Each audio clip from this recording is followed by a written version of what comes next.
Okay, welcome everyone. This is Website Wednesday. I'm here with my web designer, Teresa, who is going to talk to us about choosing the right theme for your website. And I know nothing about this. I thankfully many moons ago created my own website when I was an art consultant. I don't even remember. I just grabbed some free thing and said, I guess this is all I can afford right now, and this is what I'm going to do. And it was pretty terrible. Yeah. And that's what a lot of people do because they don't know where to go and they don't know what to do. And this is why knowing what you want to say beforehand, like we talked about last week, is so important because it's going to lead you into choosing the right theme for your website or template, whichever one. I mean, each platform calls it a little bit differently. But the one thing I want to say is even if you're hiring a designer, like you want to have a say so in what it is. Now, all designers are going to have a theme that they use, that they work with on a regular basis, but you want to have this conversation with them to make sure that it's one that is meeting your needs. And the reason I say this is I worked with somebody a couple months ago who hired a firm, paid a lot of money for a website, and it was this website that was very black and gray and yellow with sharp lines and geometric shapes, and not at all her branding colors, not at all her feel for her customers. I mean, she creates this warm, comfortable, inviting space for her customers, but she has this website with these harsh, sharp lines and drastic colors that don't match her at all. And when Yeah. looking at her website, hoping we could maybe just make some tweaks and changes, the thing didn't support any of the changes she needed to match her business. And that's because of the theme. Because here's to me Yeah. what's confusing. I've had a couple of businesses over the years, and every web designer I've ever used has their favorite theme. And I always go, okay, like that looks good. Like I don't know the difference. So like what should we be looking for? Like what are the differences in themes? Give me some examples of what could be different so I understand what I would be looking for. So one of the things that I talk about is a responsive design, making sure that theme has a responsive design. Now, a lot of people don't quite understand what responsive design means. You know, it's not a new term, but it's not one that you know too much. But basically, it means that your theme or your website is going to respond to any device. So it's going to automatically reformat to look good on a phone or good on a tablet or good Ah, computer. So that's what responsive design means. And it's almost impossible to find one that's not responsive today. But just because it's responsive doesn't mean it looks good. And so I always make a point to make sure if I'm looking at a different theme, like I said, I have my favorites, but if I'm looking at a different theme or a different design, I want to look at a live demo site, a full website that is laid out, and I want to look on it on multiple devices to make sure that that responsive actually looks good and it doesn't look weird or awkward on a smartphone or something like that. So that's one of the things that I really encourage people to talk to. So if you're working with a designer, ask to see a live demo site with that theme that they love. Or if you're building it yourself, don't choose a theme unless it shows you a live demo site. oh, that's a good point. Right. Okay. Yeah, because then you're walking in a complete unknown and you do not know what you're going to do or what you're going to get until you're done. Then you have Right. a lot of time invested into something that is not going to support you. Like, unfortunately for this client, we had to completely redo her website so that it would match her brand.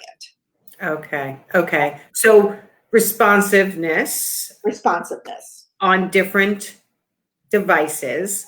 What Devices. else? Are there different menus or different like things that when you choose a theme, there's certain things you cannot change? There are certain things you cannot change. Sometimes you can't change the look of the menu, the navigation.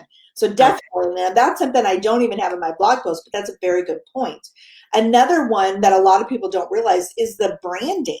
Some themes do not support you changing the colors, or at least not all of the colors. You may be able to add like one primary color, but you can't add anything. So in that particular case, this black and gray and yellow website, and her colors are blue and brown, beautiful blues and browns that support her, but we couldn't change any of that.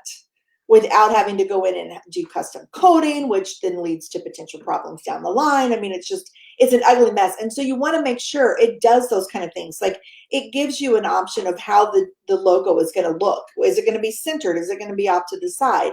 It gives you those options. Okay. Navigation menu, as you pointed out, are you going to be able to have some choices there? And then you add your own colors, your own fonts into that particular theme? And again, that's a conversation to have if you're hiring a designer. Ask them those kind of questions to make sure that your branding is able to be part of your website. Right. So what I'm hearing is how much customization can you do if that's what you want? And I'm assuming that if a web designer is, and this is not across the board, so you want to check this. If you're hiring a web designer who seems incredibly inexpensive, it could be because they're using a theme that it's not even possible to customize it the way you want, but they're selling it like it's the greatest thing since sliced bread. But when it comes down to you saying, gee, I don't like, where that menu is, well, you can't change it. Right. And now you're already invested the time, the money, whatever it is your investment is, into something that you're going to be stuck with. And one of the things I say all the time is if you do not love your website, you've got to fix that. Because if you don't love your website, you're not going to invite people to look at your website. You're not going to promote your website, and you're not going to build business through your website. So it's a wasted investment. So it's funny that you say that because I coach people, as you know, right? Business coach, that don't wait for your website to be perfect in order to start launching business, right? Don't wait to do sales or anything like that. But when you said you need to love your website, what I thought of is for some people, their website not being their definition of perfect really does lock them up. And I try to break them of that. Yeah. But I think at some point, yeah, you want to love your website. Right? Because you want to be proud of it. Yeah, you want to be proud of it. You want to invite people to it. You want to show it off. And if you don't love it and you don't even want to go look at it, it's a wasted investment for you. Right. And it really holds you back from being the visibility piece and being proud of what you do so that if people look you up, you're like, yeah, love my website. I don't know if we've talked about this before, but I was talking about it the other day with somebody. I feel like a website needs to be redone about every 3 years. It really does depend on the design and how much your business has shifted, but I think it needs to be addressed every 3 years. Absolutely.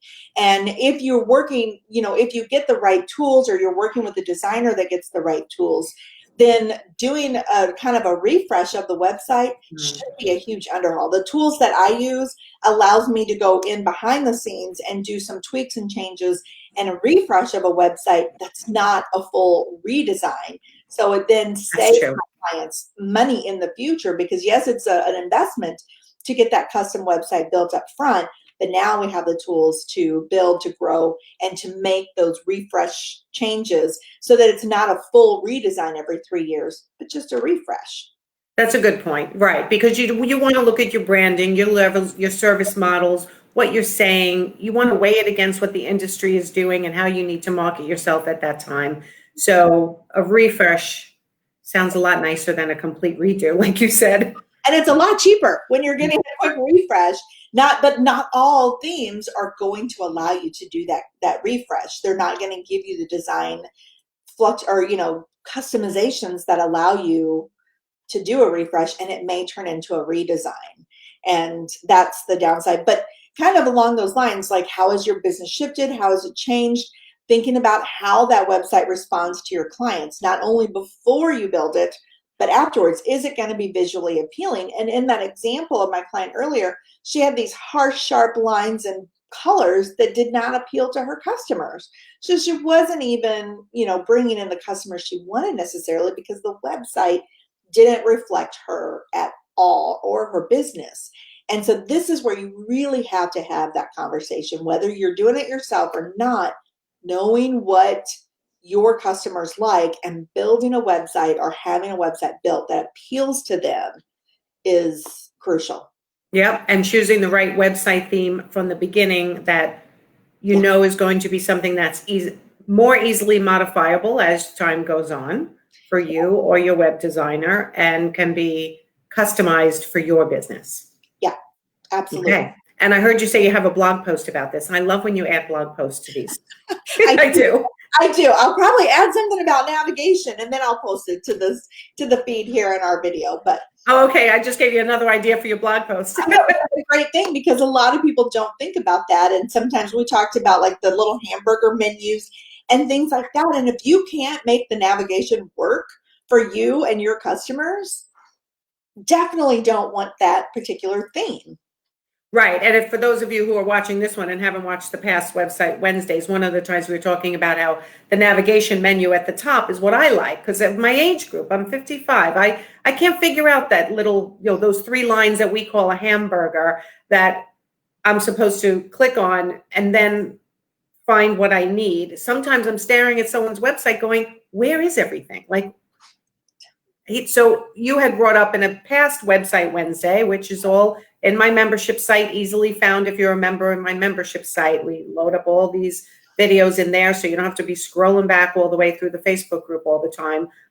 But you talked about how, depending on the age group of the age of your optimal client, whether you're using the hamburger or whether you're using the top bar, the younger people get that hamburger line.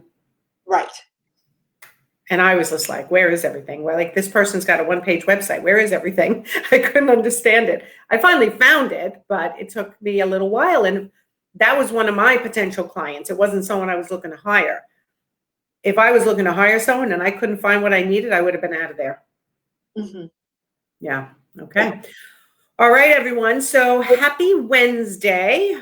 We will not be here for 2 weeks, probably, unless I decide in the last minute I'm home, because I am on vacation for 2 weeks, not going to Bali, which is what I was supposed to be doing because of COVID. But you know what? A staycation can be pretty good too. I'm going to get a lot of stuff done that I avoid, just like everybody else. So, all right. Thank you, Teresa. And if anyone has any questions about their website, please reach out to Teresa. She's in the group, and this is her website. It's right up on the screen. And if you're having trouble growing your business and making sure every single one of your jobs is profitable, whether you're an interior designer, a coach, or a consultant, reach out to me through my website, nancyganselgopher.com, and sign up for an initial consultation. All right. I will talk to everybody soon. I'm sure I'm going to pop in even while I'm on vacation, because that's what I do. Right. All right. Thanks, Teresa. Thank you. Have a great vacation. Thank you. Bye, everyone.